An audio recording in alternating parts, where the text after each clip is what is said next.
Voltamos para a nossa segunda parte da história do Brasil, falando sobre o despotismo esclarecido, pessoal. Relembrando vocês, quando nós falamos de déspotas esclarecidos, são esses ministros ou esses governantes que governaram dentro de um regime monárquico atendendo aos interesses burgueses, tá? Então nós temos aqui uma forte influência do pensamento iluminista este que foi lá, né, na Revolução Francesa sendo colocado em prática na sua mais ápice, na sua forma mais alta, o seu ápice, que foi justamente nos pensamentos de igualdade, liberdade, fraternidade e levando, portanto, à queda do monarca francês, levando, portanto, ao início da nossa era contemporânea, da nossa idade contemporânea, pessoal. Falando sobre o Marquês de Pombal, voltamos aí para o nosso déspota esclarecido, que tal como ele, nós tivemos José II da Áustria, Catarina II da Rússia e o Marquês de Pombal em Portugal. Esses foram alguns exemplos que nós tivemos, portanto, desse despotismo esclarecido, tá? E em Portugal, o Marquês de Pombal, ao assumir o controle como primeiro-ministro, ele vai promover essas transformações que eu suscitei já para vocês. Entre essas mudanças, nós teremos a expulsão das companhias jesuíticas. Essa expulsão está ligada justamente às guerras guaraníticas que ocorreram lá no sul do país, lá na demarcação fronteiriça de nosso território, né, lá com o Tratado de Madrid.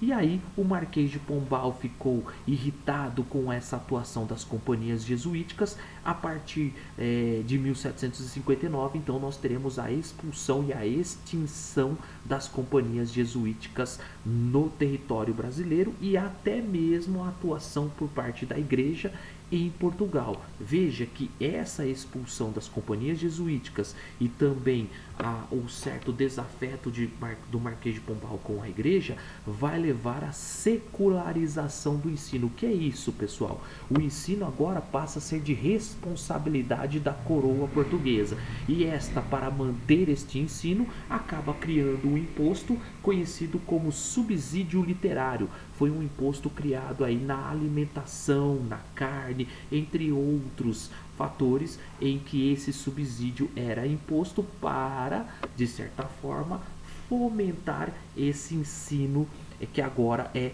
obrigatoriedade do governo português, do Estado português, da monarquia portuguesa em oferecer, ok? Bom, em 1757 nós vamos ter o fim da escravidão indígena, né? Então essa escravidão indígena já não poderia mais existir e todos esses indígenas foram transformados em súditos reais.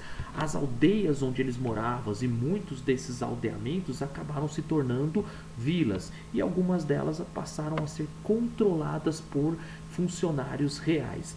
Além disso, numa tentativa de coibir a expansão de uma língua que era uma mistura ali do português com a língua nativa, que era o Nhengatu, o Marquês de Pombal ele vai proibir, portanto, essa língua de ser falada no nosso território. Mas sabemos que, mesmo assim, algumas das línguas, algumas das palavras indígenas continuaram nos nossos hábitos, né? É só ver aqui pela nossa cidade ao lado, Araraquara, né? Um nome indígena. Pindamonhangaba, outro nome indígena. Legal, pessoal? Tranquilos? Qualquer dúvida é só entrar lá na nossa videolive, sempre às quartas-feiras, das 8 às 8h40 da manhã e à noite das 20 às 20h40, tá? Então estamos lá. Houve também o fim da distinção entre cristãos novos e cristãos velhos.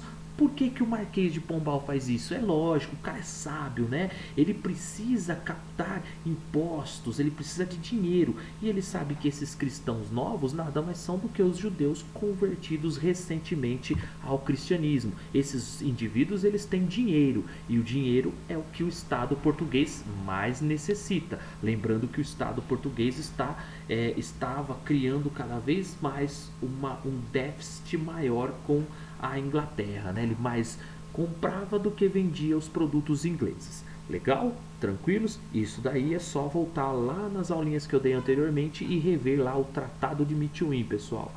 Bom, Além disso, nós vamos ter, para diminuir a dependência de Portugal com as manufaturas da colônia, nós teremos o Marquês de Pombal concedendo crédito para a instalação de manufaturas em Portugal e na colônia, visando sempre tirar essa dependência por parte de Portugal em relação à Inglaterra.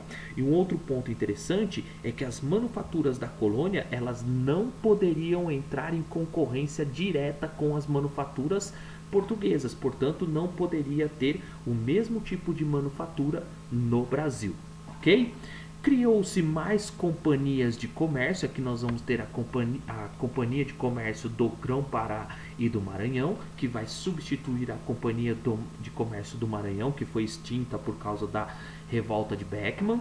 Criou-se lá em Portugal a Companhia de Pesca de Baleias, da Agricultura das Vinhas do Alto Douro, e ali na região Nordeste nós vamos ter uma outra companhia sendo criada, que é a Companhia de Pernambuco e da Paraíba, sempre visando valorizar os produtos portugueses, dando assim uma maior arrecadação de impostos por parte da coroa.